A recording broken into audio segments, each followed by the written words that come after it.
आप सभी को मेरा प्रणाम। मेरा नाम तबूरा इफ़्फ़त है। मैं 5वीं कक्षा में पढ़ रही हूँ।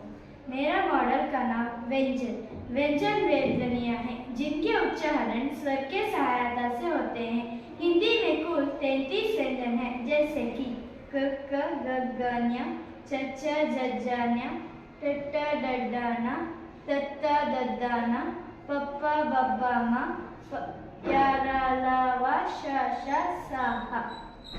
व्यंजन की विशेषताएं।